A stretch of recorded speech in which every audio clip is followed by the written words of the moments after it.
মৰমৰ ছাত্ৰ-ছাত্ৰীসকল, আজি আমি দশম শ্ৰেণীৰ বিজ্ঞানৰ অধ্যায় 7 নিয়ন্ত্ৰণ আৰু সমন্বয় এই পাঠটোত থকা MCQ আৰু VSA টাইপৰ প্ৰশ্নসমূহৰ সমাধান কৰিম। ছাত্ৰ-ছাত্ৰীসকলৰ যদি আমাৰ ভিডিঅ' ভাল লাগে তেন্তে ভিডিঅ'টোত এটা লাইক কৰিবা আৰু যিসকলে নতুনকৈ আহিছা চেনেলটো ছাবস্ক্ৰাইব কৰিবা বুলি এক অনুৰোধ থাকিল। তোমালোকে পেজ নম্বৰ 114ত ওলাবা, আণ্ডাৰলাইন কৰি ল'বা। যদি কোনো এক বস্তুৱে চলন কাৰ্য কৰে তেন্তে ই জীৱিত। শূন্যস্থান আহিব পাৰে।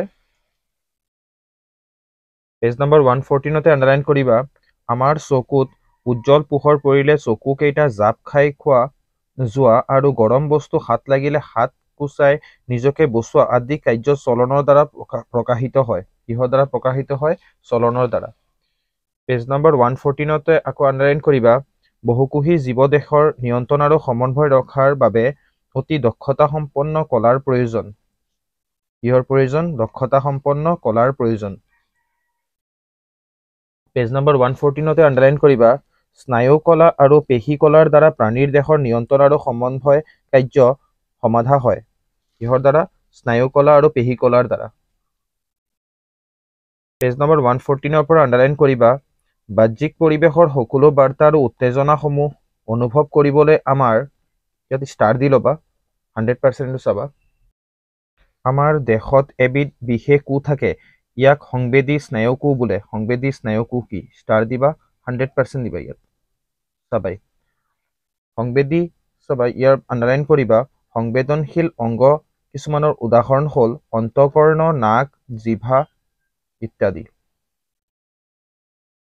পেজ নম্বৰ 115তে আণ্ডাৰলাইন কৰিবা, স্নায়ুকোষবোৰ কোষদেহ আৰু স্নায়ু প্ৰবৰ্ধৰ দ্বাৰা গঠিত। স্নায়ুকোষবোৰ কিহেৰে গঠিত? স্নায়ুকোষবোৰ কোষদেহ আৰু স্নায়ু প্ৰবৰ্ধৰ দ্বাৰা গঠিত।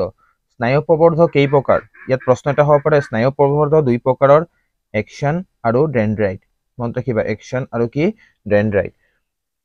আণ্ডাৰলাইন কৰিবা, ডেনড্ৰাইটবোৰে নিকটৱৰ্তী কোষৰ স্নায়ু বাৰ্তা উদ্দীপনা সংগ্ৰহ কৰে। একশ্যন আৰু ডেনড্ৰাইটৰ কাৰ্য, ইয়াৰ পৰা লিখিব পাৰা, ডেনড্ৰাইটবোৰে নিকটৱৰ্তী কোষৰ পৰা স্নায়ু বাৰ্তা বা উদ্দীপনা সংগ্ৰহ কৰে।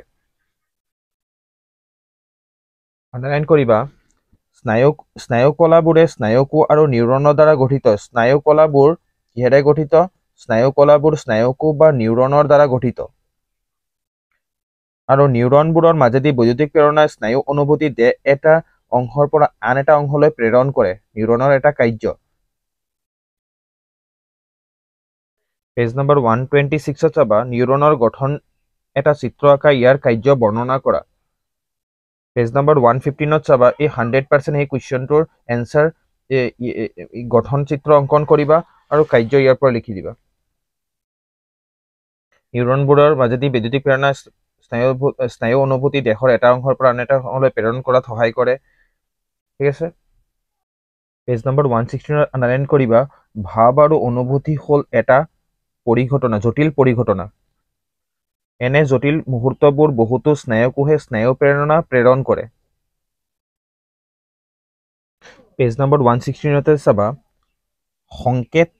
সংকেত যেনে উত্তাপক গম পোৱা আৰু সঁহাৰি জনোৱা কাৰ্যটো সোনকালে সমাধান হ'ব লাগিব। এনেধৰণৰ সংযোজক প্ৰতিধ্বনু বোলে। প্ৰতিধ্বনু কি? প্ৰতিধ্বনু কি? চাবা, প্ৰতিধ্বনুৰ চাবা, চিন্তা উদ্ৰেককাৰী প্ৰক্ৰিয়াৰ অবিহনে ক্ষিপ্ৰতাৰে কাৰ্য সমাধান কৰিবলৈ প্ৰতিধ্বনুৰ সৃষ্টি হৈছে। পেজ নম্বৰ 117ত আছে। প্ৰতিধ্বনুৰ সৃষ্টি কিয় হৈছে? প্ৰতিধ্বনু কি? প্ৰতিধ্বনুৰ সৃষ্টি কিয় হৈছে? চিন্তা উদ্ৰেককাৰী প্ৰক্ৰিয়াৰ অবিহনে ক্ষিপ্ৰতাৰে কাৰ্য সমাধান কৰিবলৈ প্ৰতিধ্বনুৰ সৃষ্টি হৈছে। অৱশ্যে জটিল স্নায়ুকোষ থকাৰ পিছতো প্ৰতিধ্বনুৱে কিছুমান স্বয়ংক্ৰিয় কাৰ্য লগে লগে সমাধান কৰিব পাৰে। পেজ নম্বৰ 117ত ষ্টাৰ দিবা, চিন্তা কৰিব পৰা বাৰ্তা বহন কৰা স্নায়ুৰ দ্বাৰা স্নায়ুৰজ্জু গঠিত হৈছে। পেজ নম্বৰ 117তে আণ্ডাৰলাইন কৰিবা, মস্তিষ্ক আৰু স্নায়ুৰজ্জুৰ লগ লাগি কেন্দ্ৰীয় স্নায়ুতন্ত্ৰ গঠিত হৈছে। কেন্দ্ৰীয় স্নায়ুতন্ত্ৰ কিহেৰে গঠিত? দেহৰ সকলো অংশৰ পৰা ই বাৰ্তা গ্ৰহণ কৰি একত্ৰিত কৰি ৰাখে। কেন্দ্ৰীয় স্নায়ুতন্ত্ৰ আৰু দেহৰ বিভিন্ন অংশৰ সংযোগ স্থাপনৰ কাৰণে অন্য এক প্ৰকাৰৰ স্নায়ুতন্ত্ৰ গঠিত হৈছে। ইয়াক প্ৰান্তীয় স্নায়ুতন্ত্ৰ বোলে। প্ৰান্তীয় স্নায়ুতন্ত্ৰ কি? লিখি থকা কথা, বাৰ্তা, চকীখন ঘূৰাই থকা, সভাৰ শেষত হাত চাপৰি মৰা আদি আমাৰ ঐচ্ছিক কাৰ্যৰ উদাহৰণ। 100% দিবা ঐচ্ছিক কাৰ্যৰ কিছু উদাহৰণ দিয়া। তোমালোকৰ MCQ থাকিব পাৰে লিখি থকা কাৰ্যটো কিহৰ উদাহৰণ? অপশ্যনত থাকিব পাৰে ঐচ্ছিক কাৰ্যৰ উদাহৰণ। 100% দিবা ইয়াত। মস্তিষ্কই আমাক চিন্তা কৰাত সহায় কৰে। চিন্তাৰ ওপৰত ভিত্তি কৰি আমি আমাৰ কাৰ্য সম্পাদন কৰোঁ। কিহৰ ওপৰত নিৰ্ভৰ কৰি পেলাই? চিন্তাৰ ওপৰত ভিত্তি কৰি আমি আমাৰ কাৰ্য সম্পাদন কৰোঁ। আমাৰ মস্তিষ্কৰ বিভিন্ন অংশসমূহ হ'ল, মস্তিষ্কৰ বিভিন্ন অংশসমূহ কি কি? প্ৰমস্তিষ্ক, মধ্য মস্তিষ্ক আৰু পশ্চাৎ মস্তিষ্ক। প্ৰমস্তিষ্কৰ কাম চাবা, ইয়াত চাবা প্ৰমস্তিষ্ক হ'ল মস্তিষ্কৰ মুখ্য চিন্তা ভাৱনাৰ অংগ। ইয়াৰ অংশই শৰীৰৰ বিভিন্ন সংগ্ৰাহী ইন্দ্ৰিয়ৰ পৰা অহা সংবেদী স্নায়ু প্ৰেৰণ কৰে। পেজ নম্বৰ 118 চাবা, চৰ্তাবদ্ধ প্ৰতিক্ৰিয়া, স্বতঃস্ফূৰ্তভাৱে আহাৰ দেখিলে আমাৰ লালটি ওলায়। হৃদস্পন্দনৰ কথা নাভাবিলেও ইয়াৰ স্পন্দন হয়। ইয়াৰ প্ৰতিপ কাৰ্যৰ এইবোৰ হ'ল কি উদাহৰণ? প্ৰতিপ কাৰ্যৰ কি উদাহৰণ? প্ৰতিপ কাৰ্যৰ কি উদাহৰণ? আমাৰ লালটি ওলায়, হৃদস্পন্দনৰ কথা নাভাবিলেও ইয়াৰ স্পন্দন হয়। সাধাৰণ প্ৰতিক্ৰিয়া যেনে চকুৰ মণিৰ আকাৰ সলনি কৰা, চকুখন ঘূৰাই দিওঁতে চিন্তাৰ অনুভূতি আদি কাৰ্য আন এবিধ পেশী চিন্তা নকৰাকৈ চালিত হৈ থাকে। এনেধৰণৰ অনৈচ্ছিক কাৰ্য মধ্য মস্তিষ্ক আৰু পশ্চাৎ মস্তিষ্কই নিয়ন্ত্ৰণ কৰে। কোনে নিয়ন্ত্ৰণ কৰে? মধ্য মস্তিষ্ক আৰু পশ্চাৎ মস্তিষ্কই নিয়ন্ত্ৰণ কৰে। ইয়াতো ষ্টাৰ দিবা।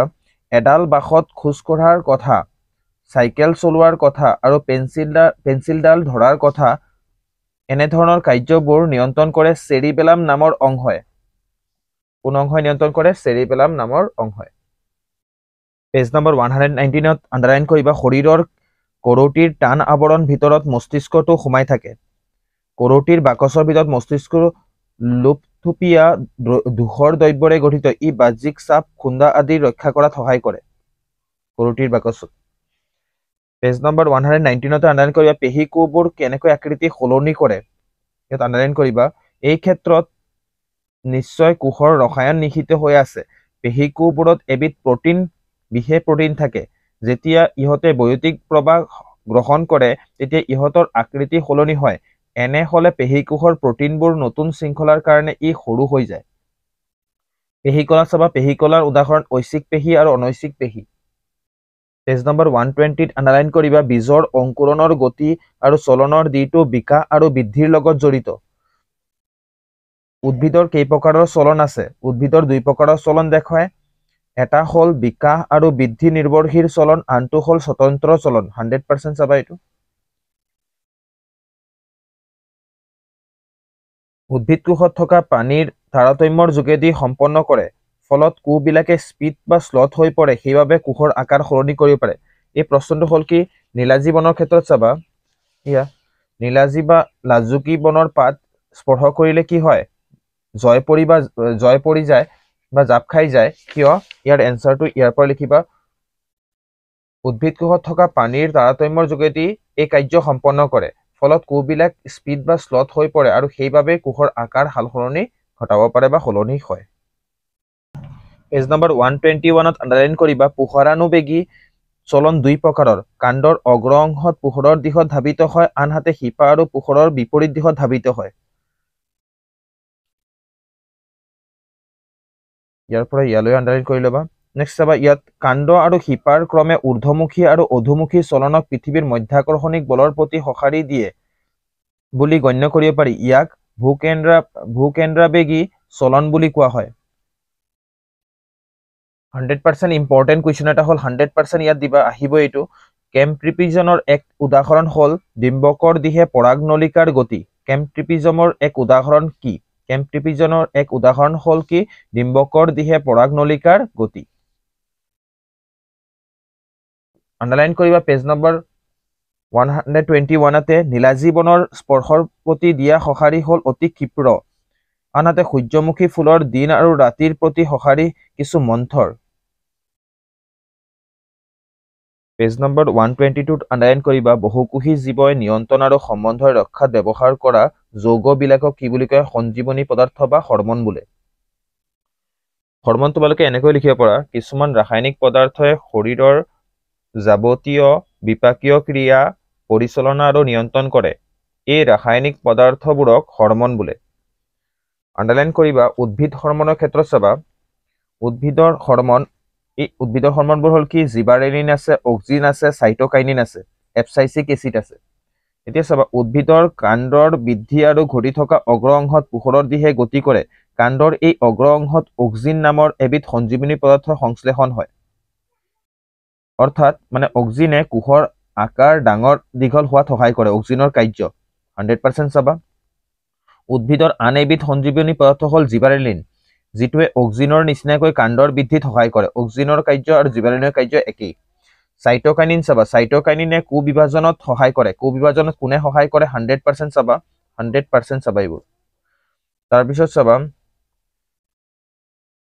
সঞ্জীৱনী পদাৰ্থ এবিধ খৰকটীয়া হয় ফল আৰু বীজ আদি বেছিকৈ পোৱা যায় মন ৰাখিবা সাইটোকাইনিনৰ প্ৰয়োগ কৰিলে কি হয় তোমাৰ ফল আৰু বীজ বেছিকৈ পোৱা যায় ইয়াত এপসাইচিক এসিড নামৰ সঞ্জীৱনী পদাৰ্থবিধে উদ্ভিদৰ বৃদ্ধিত বাধা দিয়ে উদ্ভিদৰ বৃদ্ধিত বাধা দিয়া হৰমনবিধৰ নাম কি বা সঞ্জীৱনী পদাৰ্থবিধৰ নাম হ'ল কি এপসাইচিক এসিড পেজ নম্বৰ 125 এটা কোৱেশ্চন আছে চাবা 3 নম্বৰ 2 আমাৰ দেহৰ তেজত এড্ৰিনেলিনৰ নিঃসৰণ ঘটিলে দেহত কেনে প্ৰতিক্ৰিয়া হয় আমি এনেকৈ লিখিম এনসাৰটো আমাৰ দেহত তেজৰ এড্ৰিনেলিন নিঃসৰণ ঘটিলে ইয়াৰ ফলত আমাৰ হৃদযন্ত্ৰৰ ধপধপনি বাঢ়ি যায় ফলত পেশীসমূহ অক্সিজেনৰ যোগান বৃদ্ধি হয় ইয়াৰ পৰা ইয়ালৈ নেক্সট আন্ডাৰলাইন কৰিবা প্ৰাণী হৰমনবিলাক আমাৰ দেহৰ নিয়ন্ত্ৰণ আৰু সম্বন্ধই ৰক্ষা কৰাৰ অন্য এক দ্বিতীয় প্ৰকাৰৰ তন্ত্ৰ পেজ নম্বৰ 124 আন্ডাৰলাইন কৰিবা থাইৰয়েড গ্ৰন্থিয়ে থাইৰক্সিন হৰমন প্ৰস্তুত কৰিবৰ বাবে আয়োডিন প্ৰয়োজন হয় কিহৰ প্ৰয়োজন হয় আয়োডিনৰ প্ৰয়োজন হয় আমাৰ খাদ্যত আয়োডিনৰ পৰিমাণ হ্ৰাস হ'লে গৰল ৰোগ গয়টাৰ হোৱাৰ সম্ভাৱনা হয় গৰল ৰোগত ভোগা ৰোগীৰ ডিঙিটো উফন্দি ফুলি যায় আন্ডাৰলাইন কৰি ল'বা দেহ বৰ্ধনকাৰী হৰমন নামৰ এবিধ হৰমন হ'ল পিটুইটাৰী গ্ৰন্থিয়ে নিঃসৰণ কৰে কোনে নিঃসৰণ কৰে পিটুইটাৰী গ্ৰন্থিয়ে এইবিধ হৰমনৰ কাম নামৰ দৰে অৰ্থাৎ দেহ বৰ্ধন আৰু বিকাশত এইবিধ হৰমনে সহায় কৰে পিটুইটাৰী গ্ৰন্থিয়ে নিঃসৰণ কৰা হৰমন কি কৰে দেহ বৰ্ধনকাৰী হৰমন হিচাপে গণ্য কৰা হয় বাল্যকালত এইবিধ হৰমন নিঃসৰণ কম হ'লে বাউনা হয় মন ৰাখিবা পিটুইটাৰী গ্ৰন্থিয়ে যি হৰমন নিঃসৰণ কৰে সেই হৰমন যদি দেহৰ বৰ্ধন আৰু বিকাশত সহায় কৰে এই হৰমন যদি কমকৈ নিঃসৰণ হয় তেতিয়া কি হয় বাউনা গুণ হয় আন্ডাৰলাইন কৰিবা পৰিৱৰ্তন কালৰ কৈশোৰ কালত লৰাৰ ক্ষেত্ৰত কি হৰমন থাকে লৰাৰ ক্ষেত্ৰত হ'ল টেষ্টস্টেৰন আৰু ছোৱালীৰ হৰমনৰ হ'ল কি স্ত্ৰী হৰমনৰ নাম কি এষ্ট্ৰোজেন আন্ডাৰলাইন কৰিবা ডায়াবেটিছ ৰোগৰ আক্ৰান্ত ব্যক্তিক ডাক্তৰে ইনসুলিন বেজি দি চিকিৎসা কৰে অগ্নাশয় গ্ৰন্থিয়ে ইনসুলিন হৰমন নিঃসৰণ কৰে কোন গ্ৰন্থিয়ে ইনসুলিন হৰমন নিঃসৰণ কৰে অগ্নাশয় গ্ৰন্থিয়ে ইনসুলিন হৰমন নিঃসৰণ কৰে যদি যথোপযুক্ত পৰিমাণৰ ইনসুলিন নিঃসৰণ নহয় তেন্তে তেজত গ্লুকোজৰ পৰিমাণ যথেষ্ট বাঢ়ি যায় আৰু ইয়াৰ ফলত দেহৰ কি হয় ক্ষতি হয় পেজ নম্বৰ 125 আন্ডাৰলাইন কৰিবা 100% কমন এইটো 100% কমন ফিডবেক পদ্ধতিৰ দ্বাৰা দেহৰ হৰমন নিঃসৰণৰ সময় আৰু পৰিমাণ নিৰ্ধাৰণ হয় প্ৰশ্নটো অপচনত থাকিব পাৰে দেহৰ হৰমন নিঃসৰণৰ সময় আৰু পৰিমাণ নিৰ্ধাৰণ হয় কিহৰ দ্বাৰা ফিডবেক পদ্ধতিৰ দ্বাৰা পেজ নম্বৰ 125 তলত উল্লেখ কৰা কোনবিধ উদ্ভিদৰ সঞ্জীৱনী পদাৰ্থ ইনসুলিন থাইৰক্সিন এষ্ট্ৰোজেন আৰু সাইটোকাইনিন দুটা নিউৰনৰ খালী ঠাই কি বুলি কোৱা হয় সাইনাপছ বুলি কোৱা হয় 100% এটো আহি থাকে এটো চাবাই